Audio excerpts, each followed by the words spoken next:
أعوذ بالله من الشيطان الرجيم.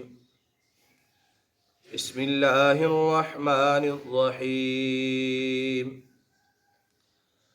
وما جعلنا لبشر من قبلك الخلد، اور ہم نے آپ سے پہلے بھی کسی بشر کے لیے ہمیشہ رہنا تجویز نہیں کیا.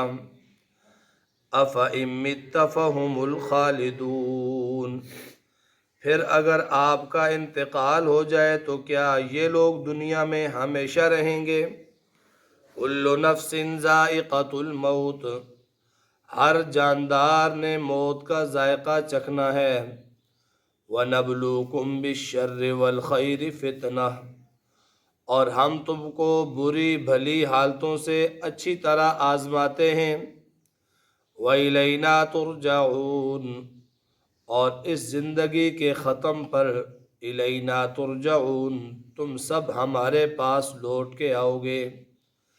وَإِذَا رَآكَ الَّذِينَ كَفَرُوا إِن يَتَّخِذُونَكَ إِلَّا هُزُوًا، اور یہ کافر لوگ جب آپ کو دیکھتے ہیں تو آپ سے ہنسی کرنے لگتے ہیں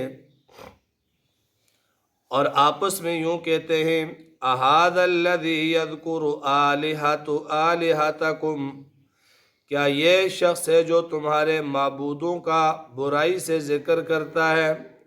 وَهُمْ بِذِكْرِ الرَّحْمَنِ هُمْ كَافِرُونَ، حالانکہ یہ لوگ خود اللہ کے ذکر پر انکار کیا کرتے ہیں. خُلِقَ الْإِنسَانُ مِنْ عَجَلٍ، ہم نے انسان کو جلد باز بنایا ہے. خُلِقَ الْإِنسَانُ مِنْ عَجَلٍ، انسان جلدی ہی کا بنا ہوا ہے. سَأُرِيكُمْ آيَاتِي فَلَا تَسْتَعْجِلُونَ، تو تم کو اپنی نشانیاں دکھا دیتے ہیں پس تم جلدی مت مچاؤ. وَيَقُولُونَ مَتَى هَذَا الْوَعْدُ إِن كُنتُمْ صَادِقِينَ، اور یہ لوگ کہتے ہیں کہ وہ وعدے کا دن یعنی قیامت کا دن کس وقت آئے گا اگر تم سچے ہو. لَوْ يَعْلَمُ الَّذِينَ كَفَرُوا حِينَ لَا يَكُفُّونَ عَنْ وُجُوهِهِمُ النَّارِ، کاش ان کافروں کو اس وقت کی خبر ہوتی جب کہ یہ لوگ آگ کو نہ اپنے سامنے سے روک سکیں گے، وَلَا عَنْ ظُهُورِهِمْ، نہ اپنے پیچھے سے، وَلَا هُمْ يُنصَرُونَ، اور نہ ہی ان کو کوئی مدد دی جائے گی. بَلْ تَأْتِيهِمْ بَغْتَةً، بلکہ وہ قیامت آئے گی بالکل اچانک. فَتَبْهَتُهُمْ، وہ قیامت ان کو بدحواس کر دے گی. فَلَا يَسْتَطِيعُونَ رَدَّهَا وَلَا هُمْ يُنظَرُونَ، سو وہ نہ قیامت کو رد کر سکیں گے اور نہ انہیں مہلت ملے گی. اس سے قبل آیات میں اللہ تعالیٰ کی قدرت کی نشانیاں بیان ہوئیں اور اللہ تعالیٰ کا علم کامل بیان ہوا. آج کی ان آیات میں اللہ تعالیٰ نے مشرکین مکہ کے بیہودہ اعتراضات اور ان کا مختصر جواب اللہ نے مرحمت فرمایا. مشرکین مکہ یہ کہتے تھے کہ اگر محمد صلی اللہ علیہ وسلم اللہ کے رسول ہیں تو ان پر موت نہیں آنی چاہیے، ان کو ہمیشہ رہنا چاہیے، کیونکہ اللہ کے رسول ہیں تو اللہ کے رسول پر موت نہیں آنی چاہیے. یہ ان لوگوں نے اپنے طور پر نبوت کا معیار متعین کیا اور کہا کہ نبی وہ ہو جس پر موت نہ آئے، اور جس پر موت آئے گی تو وہ تو نبی نہیں ہوگا. من گھڑت قسم کا معیار انہوں نے نبی کی نبوت کے لیے مقرر کر کے یہ اعتراض انہوں نے داغ دیا. اللہ فرماتے ہیں: وَمَا جَعَلْنَا لِبَشَرٍ مِّن قَبْلِكَ الْخُلْدَ، اے پیارے پیغمبر، آپ سے پہلے بھی کسی بشر کو ہم نے ہمیشہ کے لیے نہیں بنایا. وَمَا جَعَلْنَا، نہیں بنایا ہم نے، لِبَشَرٍ، کسی بھی انسان کو، من قبل کا، آپ سے پہلے بھی، الخلد، ہمیشہ کے لیے.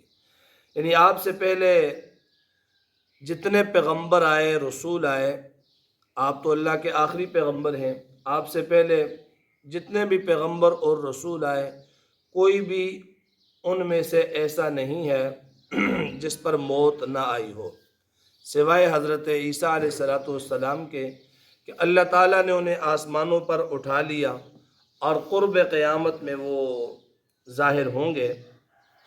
اصول اور ضابطہ یہ ہے کہ اللہ نے کسی بھی بشر کو ہمیشہ کے لیے نہیں بنایا کہ اس پر موت ہی نہ آئے، کیونکہ ہمیشہ ہمیشہ رہنے والی ذات اور ہمیشہ رہنے والی صفت صرف اللہ کی ہے۔ وہ حی، وہ اللہ ہمیشہ سے زندہ ہے، اس پر موت نہیں آنی۔ اس کے علاوہ فرمایا جتنے بھی بشر آئے تو سب نے موت کا ذائقہ چکھا، سب دنیا سے چلے گئے، اور جتنی قومیں آئیں، جتنے لوگ آئے، سب کے سب چلے گئے۔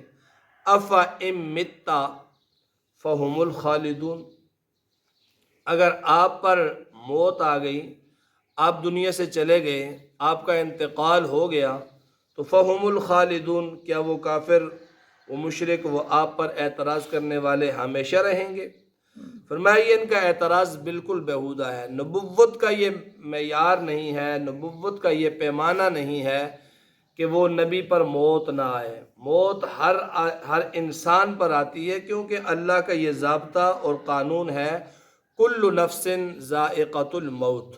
نفس کہتے ہیں سانس کو، ہر سانس لینے والا، ہر ذی روح یا ہر جان والا، جاندار، کل نفس، ہر جاندار پر، کل نفس ذائقۃ الموت، ہر جاندار موت کا ذائقہ چکھے گا۔ یہ اللہ تعالیٰ کا فیصلہ ہے، چاہے وہ نبی ہے، چاہے وہ ولی ہے، چاہے وہ صحابی ہے، چاہے وہ رسول ہے، اگر ہے وہ زیرو تو اس پر جو ہے وہ موت آئے گی، اگر وہ جاندار ہے، وہ سانس لیتا ہے تو موت اس پر آئے گی۔ تو اے پیارے پیغمبر، آپ بھی انسانیت کے افراد میں سے ایک عظیم ترین فرد ہیں۔ آپ سے پہلے جتنے بھی لوگ آئے کہ کوئی ہمیشگی کے لیے نہیں آیا، آ کر وہ اپنا وقت مقررہ پورا کر کے چلے گئے۔ آپ نے بھی چلے جانا ہے، اور رہنا انہوں نے بھی نہیں ہے جو آپ کو نبی مانتے نہیں ہیں، انہوں نے بھی چلے جانا ہے، انہوں نے بھی مر لینا ہے، کیونکہ اللہ کا یہ ضابطہ ہر انسان کے لیے ہے۔ اس میں نیک و بد، اچھا و برا، صالح اور غیر صالح، نبی اور غیر نبی، سب شریک ہیں کہ ہر نفس نے موت کا ذائقہ چکھنا ہے، ہر ایک نے دنیا سے جانا ہے۔ آپ بھی دنیا سے چلے جائیں گے، یہ لوگ بھی دنیا سے چلے جائیں گے، کیونکہ یہ خالق کا بنایا ہوا ضابطہ ہے، کل نفس ذائقۃ الموت۔ اور فرمایا اس کے بعد وَنَبْلُوكُمْ بِالشَّرِّ وَالْخَيْرِ فِتْنَةً، اور ہم تم کو بری اور بھلی باتوں میں اچھی طرح سے آزماتے ہیں۔ دنیا میں زندگی دی تو یہ زندگی ساری کی ساری آزمائش ہے، کسی کے ساتھ اچھائی کر کے اس کو آزماتے ہیں، اس کو مال و دولت دے کر آزماتے ہیں، عیش و عشرت دے کر آزماتے ہیں، راحت و سکون دے کر آزماتے ہیں، چین دے کر آزماتے ہیں، اولاد دے کر آزماتے ہیں، صحت دے کر آزماتے ہیں، اور کسی کو ان سب چیزوں سے محروم کر کے آزماتے ہیں۔ نہ مال و دولت اس کے پاس ہے، نہ کھانے کے لیے روٹی ہے، نہ پہننے کے لیے کپڑا ہے، نہ رہنے کے لیے مکان ہے، یا بیماری دے دیتے ہیں۔ فرمایا کہ یہ ساری جو حالتیں ہوتی ہیں یہ ہماری آزمائش کی ہیں۔ وَنَبْلُوَكُمْ بِالشَّرِّ وَالْخَيْرِ، شر یعنی برائی کے ساتھ بھی ہم آزماتے ہیں، خیر بھلائی کے ساتھ بھی آزماتے ہیں۔ تو دنیا ہے ہی دار الامتحان، یہاں آزمائش ہی آزمائش ہے ہر قدم پر۔ اس لیے جس کو اللہ تعالیٰ نے سب کچھ دے دیا، بہترین مال و دولت بھی دی، گھر بھی دیا، بچے بھی دیے، سکون اور راحت بھی دی، اس کو بھی آزمانا ہے، اور اس کی آزمائش میں کامیابی یہ ہے کہ اس کو یہ دنیا کا مال و متاع، یہ دنیا کی ساری سہولیات اپنے رب سے غافل نہ کرے، بلکہ اس پر رب کا ہمیشہ شکر گزار ہو۔ اور جس سے سب کچھ چھین کر یا نہ دے کر آزمایا، اس کے لیے کامیابی یہ ہے کہ وہ اللہ کی تقسیم پر راضی ہو جائے، اللہ پر شکوہ شکایت نہ کرے۔ فرمایا وَإِلَيْنَا تُرْجَعُونَ، اور تم سب نے اس دنیاوی زندگی کے ختم ہو جانے پر میرے پاس لوٹ کے آنا ہے۔ اصل جو جزا یا سزا ہوگی وہ اس آخرت کی ہوگی، اصل راحت اور سکون جو ہوگا وہ آخرت کا ہوگا، دنیا کا نہیں۔ فرمایا وَإِذَا رَآكَ الَّذِينَ كَفَرُوا أَن يَتَّخِذُونَكَ إِلَّا هُزُوًا أَهَٰذَا الَّذِي يَذْكُرُ آلِهَتَكُمْ وَهُمْ بِذِكْرِ الرَّحْمَٰنِ هُمْ كَافِرُونَ۔ نبی علیہ الصلوۃ والسلام جب گزرتے ان کے پاس سے، ان کی محفل سے، یہ دو چار بیٹھے ہوتے، تو آپ صلی اللہ علیہ وسلم کو دیکھ کر یہ لوگ تانے کستے، یہ باتیں کرتے اور یہ طرح طرح سے آپ صلی اللہ علیہ وسلم کی معاذ اللہ گستاخی کرتے۔ وَإِذَا مَرُّوا بِهِمْ يَتَغَامَزُونَ، جاتے ہوئے آنکھوں سے اشارے کرتے، ہاتھوں سے اشارے کرتے، یعنی آپ صلی اللہ علیہ وسلم کی تضحیک اور توہین کرنے کا ہر طریقہ یہ لوگ استعمال کرتے اور کہتے کہ اَهَٰذَا الَّذِي يَذْكُرُ آلِهَتَكُمْ، کیا یہ شخص ہے جو تمہارے معبودوں کا ذکر برائی سے کرتا ہے؟ یہ شخص کہتا ہے کہ تمہارے جو معبود ہیں، یہ بت ہیں، یہ کسی کام کے نہیں ہیں، یہ کسی کے حاجت روا نہیں ہیں، ان کی عبادت نہ کرو، یہ کسی تمہاری ضرورت میں کام آنے والے نہیں ہیں۔ تو یہ تنزیہ طور پر، استہزاء اور مذاق کے طور پر حضور کی طرف اشارہ کر کے کہتے تھے کہ یہ ہے وہ شخص جو ایسے ایسے کرتا ہے، حالانکہ خود اس کے پاس رہنے کو مکان نہیں ہے اور جو ہے وہ مال و دولت نہیں ہے، کچھ بھی نہیں ہے۔ تو فرمایا کہ یہ لوگ آپ کے ساتھ مذاق کرتے ہیں، استہزاء کرتے ہیں، وَهُمْ بِذِكْرِ الرَّحْمَٰنِ هُمْ كَافِرُونَ، حالانکہ یہ لوگ خود بھی اللہ جو ان کو پیدا کرنے والا ہے اس کی یاد سے یہ لوگ غافل ہی نہیں بلکہ اس کا بھی انکار کرتے ہیں۔ خُلِقَ الْإِنسَانُ مِنْ عَجَلٍ، فرمایا کہ انسان جلدی ہی کے خمیر کا بنا ہوا ہے، جلد بازی انسان کے خمیر میں شامل ہے، فطرت میں شامل ہے۔ تو یہ لوگ جلد بازی سے فیصلہ کرتے ہیں، آپ پر طعن و تشنیع کرتے ہیں، استہزاء اور مذاق کرتے ہیں، آخرت کا انکار کرتے ہیں، تو یہ جلد بازی میں کرتے ہیں۔ سَأُرِيكُمْ آیاتی فَلَا تَسْتَعْجِلُونَ، عن قریب میں تم کو اپنی نشانیاں دکھا دوں گا، تم جلدی مت کرو۔ فرمایا پھر وہ یہ لوگ کہتے ہیں وَيَقُولُونَ مَتَىٰ هَٰذَا الْوَعْدُ، وہ وعدے کا دن کب ہے جس سے ہمیں ڈراتے ہو؟ قیامت کا دن کب ہے؟ ان کنتم صادقین، اگر تم سچے ہو۔ اللہ نے فرمایا کہ قیامت کے دن کے بارے میں تمہیں نہیں معلوم، وہ ضرور آ کر رہے گا، لیکن یاد رکھو جب وہ آئے گا تو لو یعلم الذین کفروا حین لا یکفون عن وجوہہم النار ولا عن ظہورہم ولا هم ینصرون، جب وہ دن آ جائے گا تو یہ لوگ نہ اپنے چہروں سے آگ کو دور کر سکیں گے، چہروں کو نہ آگ سے بچا سکیں گے، نہ اپنی پیٹھوں کو بچا سکیں گے، اور نہ ہی کوئی اس وقت ان کا مددگار ہوگا۔ لازماً ان لوگوں کو جہنم میں جانا پڑے گا۔ بل تأتیہم بغتۃ فتبہتہم، قیامت آئے گی، لیکن آئے گی کب؟ بغتۃ، بالکل اچانک، اتنی اچانک کہ ان کے ذہن وہم و گمان میں بھی نہ ہوگا، اپنے اپنے کاموں کے اندر سب مگن ہوں گے، لگے ہوئے ہوں گے اور جو ہے وہ مصروف ہوں گے۔